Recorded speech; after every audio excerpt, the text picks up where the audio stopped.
सबसे पहले अपने तमाम महापुरुषों के चरणों में नमन करते हुए मैं पूनम बौद्ध गाजियाबाद से आप सभी को मेरा क्रांतिकारी नमो बुद्धाय जय भीम। जैसे कि अभी थोड़ी देर पहले मेरे पास एक महिला का फ़ोन आया और उस महिला ने मुझसे पूछा कि बाबा साहब डॉक्टर अम्बेडकर ने मनु के बनाए गए विधान को क्यों आग लगाई, यानी मनुस्मृति को आग क्यों लगाई।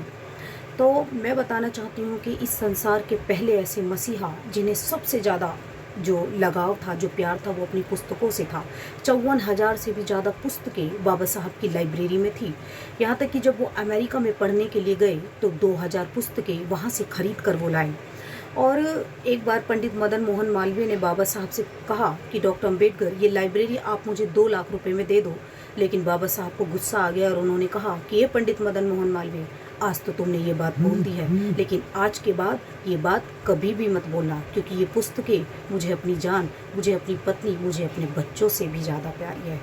यानी कि जो मसीहा सबसे ज़्यादा प्यार अगर पुस्तकों से कर रहा है, यहाँ तक कि जब 250 साल अमेरिका के पूरे हो गए तो वहाँ पर एक सर्वे किया गया कि इन 250 सालों में सर्वश्रेष्ठ स्टूडेंट कौन है, तो उसमें 100 स्टूडेंट के नाम सामने आए, जिसमें कि जो नंबर 1 पे जो नाम था वो बाबा साहब डॉक्टर अम्बेडकर ही था।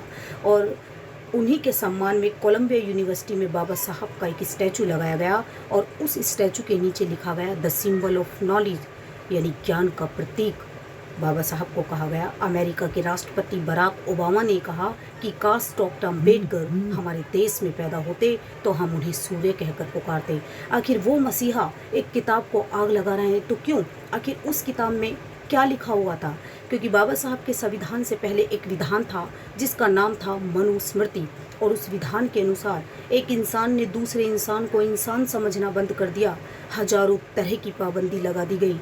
हमारे पुरखों के ऊपर मरे हुए जानवरों का मांस खाते थे, कोई हक अधिकार नहीं था, झोड़ का गंदा पानी पीते थे, बहन बेटियों की कोई इज्जत नहीं थी, कोई भी आता था और उनको उठाकर ले जाता था, कोई हक अधिकार हमारे पास नहीं था।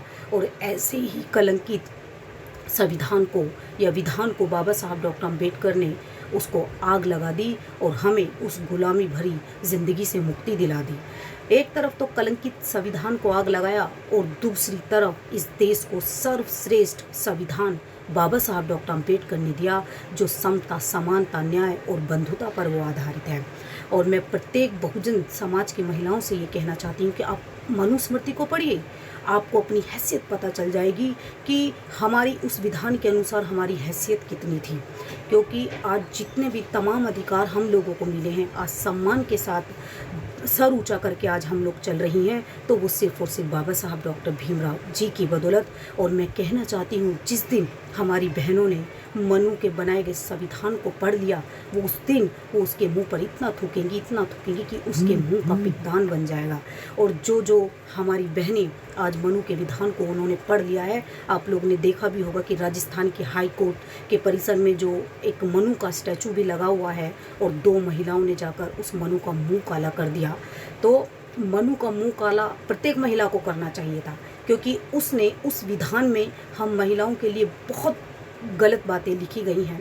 तो मैं प्रत्येक बहुजन महिला से ये कहना चाहती हूँ कि बाबा साहब डॉक्टर अम्बेडकर ने भारत का संविधान बनाकर, हिंदू कोड बिल बनाकर भारत की प्रत्येक महिला पर बहुत बड़ा उपकार किया है और प्रत्येक महिला को उनका ऋणी होना चाहिए।